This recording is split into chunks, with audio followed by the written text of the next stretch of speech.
दोस्तों भारतीय रेलवे के द्वारा ड्यूटी के दौरान फोन पर बात करने वाले 3100 लोको पायलट को चार्ज शीट दिया गया, जिसके ऊपर मैंने एक डिटेल्स वीडियो बनाई थी। दोस्तों इस वीडियो में मेरे बहुत सारे व्यूअर ने जानना चाहा है कि रेलवे के द्वारा किसी भी कर्मचारी को चार्ज शीट क्यों दिया जाता है और ये चार्ज शीट क्या होता है और किसी भी कर्मचारी को चार्ज शीट मिलने पर इसमें कैसे वह बच सकते हैं। तो दोस्तों आज के इस वीडियो में हम इन्हीं सारे टॉपिक्स को विस्तार से समझेंगे, जिससे चार्ज शीट से रिलेटेड सारे डाउट आपके क्लियर हो जाएंगे।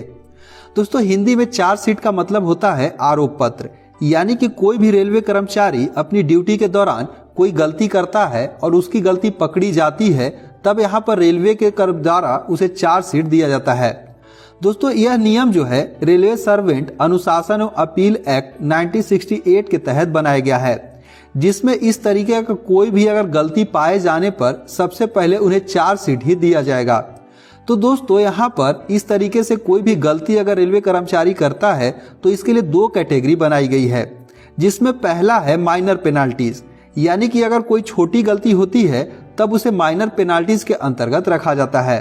तो दोस्तों अगर किसी भी कर्मचारी को माइनर पेनाल्टीज मिलती है तो उसमें सबसे पहला होता है सेंस्योर, यानी कि इसे एक चेतावनी या फिर वार्निंग कहा जाता है, यानी कि इसे वार्निंग देकर उस कर्मचारी को छोड़ दिया जाएगा।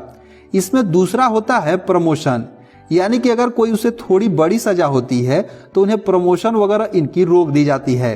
दोस्तों इसी के अंतर्गत तीसरा जो सजा, अगर कर्मचारी के द्वारा रेलवे को कुछ नुकसान होता है तो रेलवे उसका भरपाई करती है और इसके लिए उनके पे स्केल या फिर इंक्रीमेंट वगैरह को रोक कर इस तरीके से रेलवे उसका भरपाई करती है।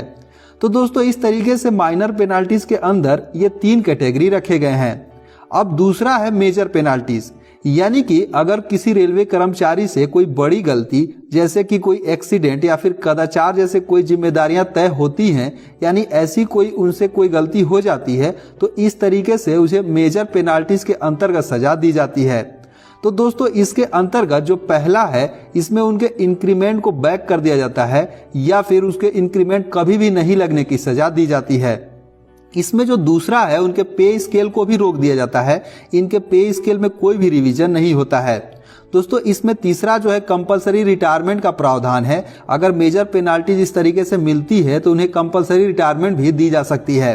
या फिर उनके सर्विस से उन्हें रिमूव कर दिया जा सकता है, या फिर एक लास्ट जो है और ये सबसे बड़ी जो है मेजर पेनाल्टी में सजा होती है वह होती है बर्खास्तगी, यानी कि इसके बाद वो कोई भी सरकारी नौकरी नहीं रेलवे में कर सकते। तो दोस्तों इस तरीके से दो कैटेगरी में बांटकर यहाँ पर ये जो चार्ज शीट रेलवे के तरफ से उनके कर्मचारियों को दिया जाता है, अगर उनकी गलती किस तरीके से कौन सी गलती है साबित होती है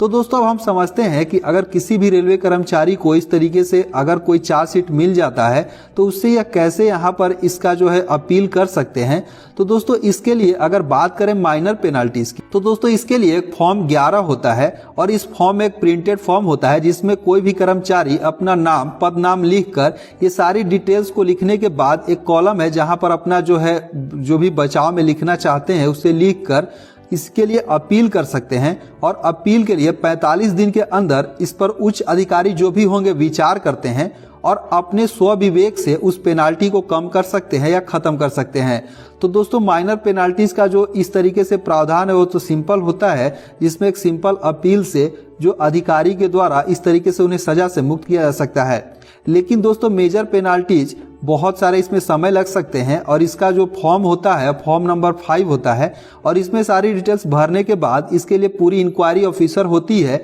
और सारा कुछ चेक होने के बाद सारी जांच पड़ताल होने के बाद ही यह डिसीजन लिया जा सकता है कि उस अधिकारी को छोड़ा जाएगा कि नहीं। तो दोस्तों इस तरीके से रेलवे के द्वारा चार्ज शीट क्या होता है और चार्ज शीट क्या मिलने पर यहाँ पर कोई भी कर्मचारी कैसे बच सकता है इसके ऊपर आपने डिटेल्स में समझा। इस वीडियो में बस इतना ही, मिलते हैं एक दूसरे वीडियो में, तब तक के लिए धन्यवाद।